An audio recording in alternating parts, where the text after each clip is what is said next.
Hey everyone, Maxwell here. So I was super excited to start playing some Halo this year, and leading up to the announcement that was going to come, I was planning on building a gaming PC this year.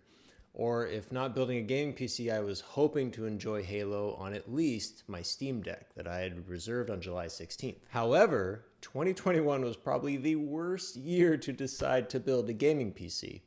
And with supply chain issues as they were, the Steam Deck even got pushed back till February of 2022 this year, which means realistically I would be getting mine sometime in Q2 of 2022. And so that really removed any feasible chance I had of playing Halo this year. I didn't think about buying an Xbox Series X given they were already difficult to find as it is, and then just as difficult to find at MSRP. Fortunately, I discovered on the day that 343 announced that the Halo Infinite online multiplayer would be released for everyone, that the Xbox Cloud Gaming is actually bundled with Xbox Game Pass, which is already really well received with a huge library of games that I could enjoy. And so after about a month of playing Halo Infinite on Xbox Cloud Gaming, I've got some thoughts to share with you. But first off, let's talk about what Xbox Cloud Gaming is. Xbox Cloud Gaming is a service that lets you play games without special gaming hardware. Xbox, Google, Nvidia, and now Amazon host edge servers that are placed in strategic geographic locations. Those edge servers handle the input and graphical processing of your game and push the resulting pixels to your device all over the internet. It effectively takes away the native computation your PC or console would do and does it miles away in some big data center. What that means for you and me is we don't have to maintain a copy of a game we want to play or expensive hardware to play them. And barring a long list of features, it makes it so that we can play games on any device that can run Chrome, Safari, Edge, or even Brave. I have read that some people are playing on Opera, and I did discover that Firefox is actually not a supported browser for Xbox Cloud Gaming. And speaking of devices to play on, the setup that I've spent the most time playing on is my 2019 MacBook Pro, connected to a 4K 32-inch Dell panel running Chrome with a wired internet connection and a wired Switch Pro controller. And this is where my first complaint kind of comes in. Xbox Cloud Gaming only streams at 1080 at 60 frames per second. So on a 4K monitor, the image looks a bit blurry and pixelated. But at approximately 140 ppi, I wouldn't expect anything better. When you'd shrink down to a panel with greater pixel density like the iPad at 264 ppi, the image looks a lot better. So for context and comparison, Google Stadia has been streaming 4K 60 from day one with their Pro subscription. So this is kind of a knock against Xbox Cloud Gaming. And speaking of lagging, let's talk about input lag, which is the only big drawback in terms of performance that I was able to notice. When playing on the iPad, both the Xbox and PlayStation 4 controllers had enough input lag that I'd label the platform unplayable. In this case, I would have connected the controllers directly to the iPad, but the iPad doesn't support wired connections for controllers, so I was stuck with using Bluetooth. And unfortunately, the Switch Pro controller that I used with my MacBook Pro actually is not supported on the iPad either.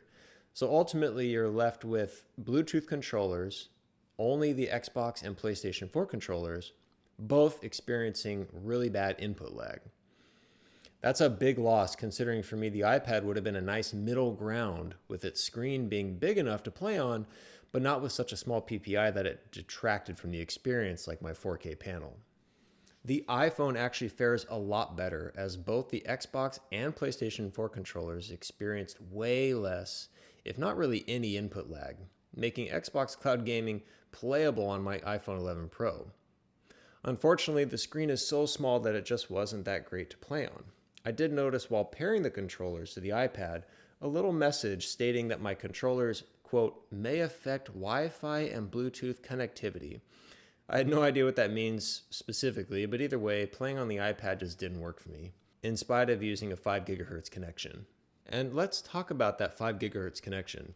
Xbox states that you need anywhere between 7 to 20 megabits per second of download speed, depending on the device you play on. That is really low and not quite true from my experience. However, they do say that cloud gaming is optimized for 5 gigahertz Wi-Fi networks, which they recommended you play on. I'm not sure what 5 gigahertz Wi-Fi network only throws down 20 megabits per second, but at 20 down, you won't get very far. From my experience of playing with wired internet and over 5 gigahertz Wi-Fi connection, both of which yield over 400 megabits per second, the streams were perfect. I never had any issue with images just dropping or suddenly walking into a wall or intense pixelation or lag. Unfortunately, Xbox Cloud Gaming does not support mouse and keyboard natively. This is kind of a big bummer. You can use mouse and keyboard via a Chrome extension that I found, which allows you to map key presses to controller inputs, and that includes your mouse. And so what it effectively does is let you use your mouse to control your right thumbstick, but you can't swish. And so that's really the only way to play mouse and keyboard on Xbox Cloud Gaming. From my experience doing it, it wasn't bad. It worked out quite well, but I couldn't flick my wrist the way I wanted to and really turn around quickly. You have to really drag the mouse over and over again to turn around quickly, not like what you could do with native keyboard and mouse on a PC. So for being a cloud gaming service that typically touts a huge variety of ways to play, you don't have that many ways to play with Xbox Cloud Gaming. The iPad just had way too much input lag. The iPhone had a really small screen, though far less input lag. Both of those devices don't support wired controllers. The iPad supports Ethernet, but with 5 gigahertz Wi-Fi as great as mine was, I didn't need it. And so my only option was really to play on my MacBook Pro, which is my preferred way to play, given that I can sit back in a comfy chair and just plug in everything hardwired and get going on my 4K panel. And it being only 1080 is kind of disappointing at this point. Xbox Cloud Gaming is in beta, so I'm confident that 4K will come eventually. And I have read of rumors of a new TV set box coming to where you can play directly to your TV. But when I compare Xbox Cloud Gaming to other platforms like Amazon's and Google Stadia, they have controllers that connect to Wi-Fi directly. This seriously reduces input lag and just makes the entire experience way more seamless. I think if Xbox really wants to stay in this game of cloud gaming and the future of gaming, which I think it is, they would need to invest in building a custom controller for Xbox Cloud Gaming that connects directly to Wi-Fi. For Xbox Cloud Gaming being bundled with Game Pass, this is, however, one of the selling points, I think.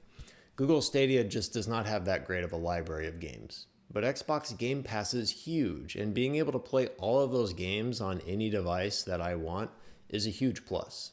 All for just $15 a month. That's a great deal. All right, everyone. Hope you found this video helpful and informative. Thumbs and subs, and I'll catch you in the next one.